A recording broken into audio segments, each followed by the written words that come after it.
The operation to restore law and order in the inner city will be led by the Joburg Mayor Dada Morero as part of the ongoing mission to reclaim the city from lawlessness and decay.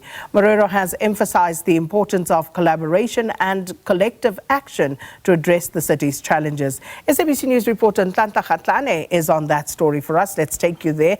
Ntlantla, good morning. So it's been interesting over the past few days where people have been posting pictures of certain precincts in the Johannesburg inner city where it is in stark contrast to the dereliction and just utter chaos that we see in other parts. But where exactly are you this morning and what's happening there?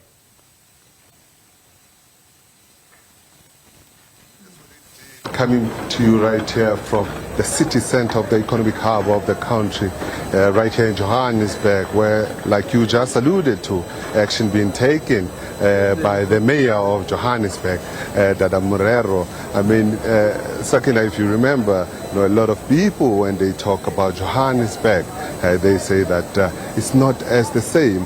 People complaining about crime. We know that the city has been taking action with regards to the city of Johannesburg, going to various locations. Now they came to town to just try and, enforce those bylaws. But with me, I'm with the mayor, who's just going to talk to us again. One thing that comes to one's mind is when you talk about bylaws, I mean, for an ordinary South African, what are you talking about? But I guess that response we'll get from the mayor himself, which is going to talk to us with regards to why he's here today. Thank you so much, Mr. Morero. Talk to us. You've taken time to come to the city center.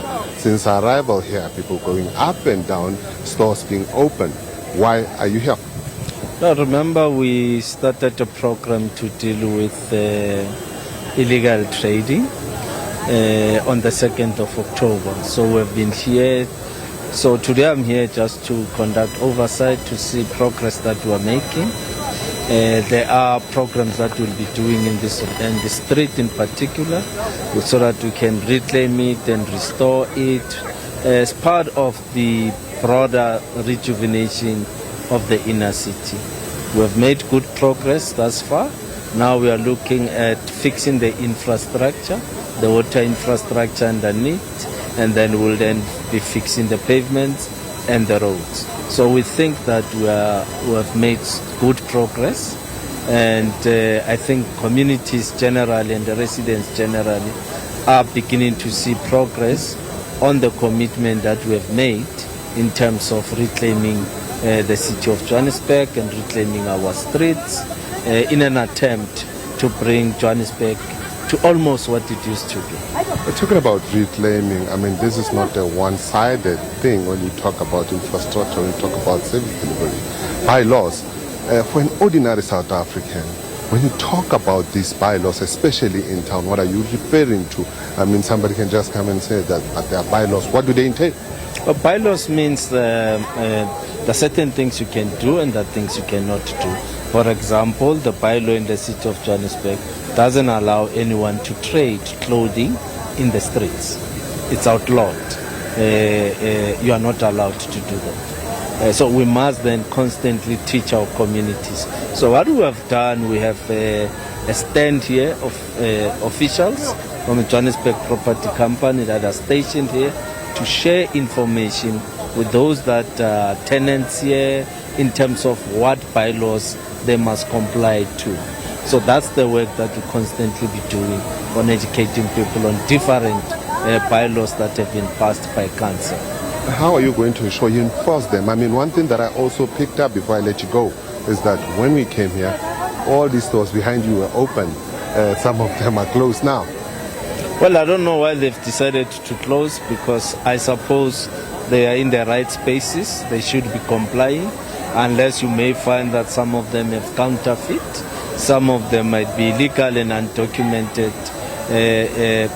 foreigners who are operating the stores, and maybe that's the reason why they've decided to close.